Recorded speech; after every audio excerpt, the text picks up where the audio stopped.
Hey everybody, welcome to Obscurities and Miniatures. It is time for some very friendly giants, courtesy of Bestiarum miniatures today. They just put out a set of Ettin, and for those of you who have forgotten your nerdy fantasy, folklore, mythological monsters, Ettins were two-headed giants that were particularly cannibalistic and enjoyed the taste of human flesh, which is neither here nor there. But as you can see, we've got some lovely, and I mean quite lovely, friendly, cheerful giants. So check this out. This is what was called one of the younglings. This is a baby giant, and you can see he is enjoying a meal here. He is a multi-part model, and he is absolutely disgusting. So every one of the Ettin that were released in this set have these bulbous giant maws of a mouth and then have some squat ugly ones. And I just keep thinking, you know, if you wanted to run them with like ogres, use them as ogres, use them with, you know, in lieu of the Sons of Behemoth or whatever they were called. Just absolutely filthy and disgusting, which is par of the course with the models from Bestiarum. So this guy had this victim that's supposed to be on his base. That's a 50mm base that he's on here. Most of the giants are going to need larger. I didn't actually print one of the basic ones. We've got the young ones, of which they had a couple of poses, and we're not kidding, they are pretty good size. This is one of the heroes that was released in the same set. I think I got most of the supports except that one right there. He's supposed to be a masked barbarian, which is why you can't actually see any facial features on him. Bestiarum has been plugging away at putting out hero models on a monthly basis, in addition to all of the bizarre monstrosities, of which over the last few months, actually, they've been putting out two different, very different sets. So if you haven't had a chance to check those out, this is, I want to say it was like the Great Eye or something, but it was a hunter. I don't know what's going on with his face. There is like a endless void where his face should be. And there are a ton of heads stuck in his cloak, limbs attached, hooks hanging off of his cloak there. A big nasty, almost like a ballista or something, that crossbow. I think this is his base. He's a little bit larger than our barbarian friend there. And a couple other random Bestiarum heroes. I mean, if you wanted to do like Forbidden Psalm, Last War, any of those kind of really dark, grim dark style tabletop games, you cannot go wrong with these things. I want to say he was like a gravedigger or something, banging on the wheel, and everybody know his presence. Random witch hunter, or just make him Solomon Kane. But no, the real stars, I'm just, you know, rambling and kind of getting the scene set up here a bit. I guess we'll use the barbarian for our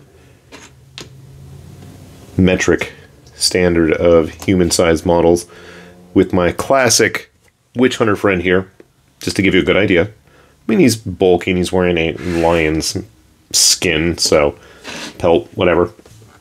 Okay, check out this. This is the Ettin Shaman.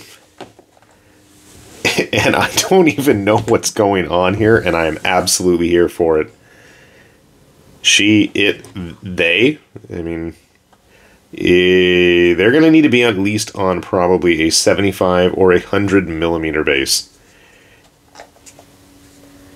I don't know what's going on. I don't know why there are torsos crawling out of the upper body. Some serious sag going on with the chest there. Plenty of victims. We've got her hands. I think it's her. I don't even know. It doesn't matter. Their hands are on fire. We've got all these like mummified, wrapped up, bandaged up faces. And this one you can actually see an eye sticking out. That'll be fun. And then we've got all of the babies the younglings hanging around in the crotch area. That's fun. They also have these little baskets. These were obviously not going to be glued on yet, but you can see it goes on that hook there. More of the youngling sling. And all this stuff was all hollowed out too, quite nicely. I don't even have a base for her yet. Here, I have a whole old Relic Knights. This is probably like an 80mm base. She barely fits on that. She a big girl. I don't know. I don't know if it's supposed to be a she. Here, I have a 100mm base handy. Maybe that might work better. 100's probably the way to go. Obviously, there's custom bases. I haven't printed those out yet, only due to the fact that my printer's been really stupid about wanting to print things in certain spots on the printer. I don't know why. I have played with it, I have adjusted it, and it seems to slowly be remembering how it used to print, so it's getting back on track there. So that's a good sign.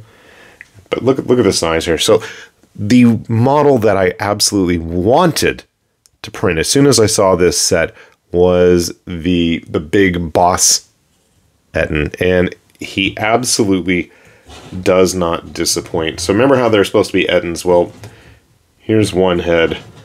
Here's the other. It's gotten hungry.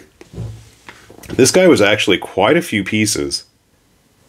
Quite a few. And everything really went together pretty smoothly. I was impressed. And if you've ever heard me ramble on this channel enough, I thoroughly love to see models with too many limbs, asymmetrical limbs at that. I don't think he's too asymmetrical. It looks pretty evened up. I like this big mammoth tusk just hanging off of him. This is going to be a pain to paint. He's got that removable basket as well, so if you wanted to just ditch it completely, you could. Can I get it off? When I don't need to film stuff, it's no problem. As soon as I have the camera rolling, it doesn't want to cooperate. But there are a bunch of victims hanging around inside there. The torso itself is like 3 or 4 different pieces.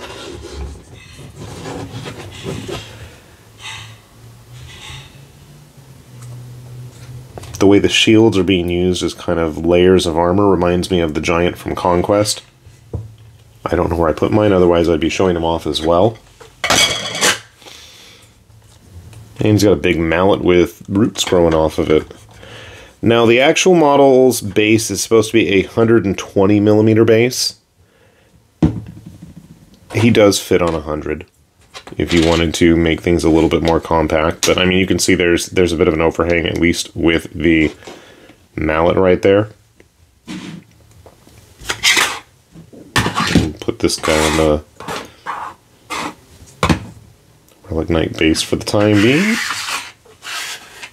And there are other Ettins in the set, and that's before we even mention the whole wilderness giant dire jackalopes, whatever else crazy stuff that was going on in that set. There's just a ton of models, but that's always the case.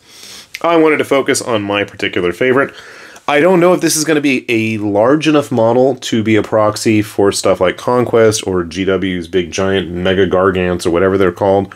If anybody wants to chime in. Obviously, this has been printed at regular, standard, 100% size, resolution, whatever. I haven't tooled or toyed around with any of the settings. I guess if you wanted to make it bigger, you absolutely could. That will be an issue, I guess, with the victims on his little basket, but since that's removable, I don't think it's going to be an issue for the Grandsire or whatever he's called. For the Shaman, I could see that being a bit of an issue if you wanted to really go big just because of all the victims hanging around in the sack there on the side. But otherwise, I mean, great looking model. Very disturbing, very fun, very detailed, but that is really what I expect from their models at this point, and I have yet to be disappointed. So if you are in the mood for some grim, dark weirdness and nastiness, and you want to inflict that upon your painting table or players, I really, really strongly feel you cannot go wrong with Bestiarum stuff. So if you haven't had a chance, do check it out. We'll have a link down below, and hopefully you guys are going to enjoy it as much as I do, and hopefully, fingers crossed, we're going to see it show up in a Monday video once we get around to painting it. So, with that said then, this has been High Lord Tamberlane with Obscurities and Miniatures, saying thanks for watching, and we'll see you back here soon. Bye-bye!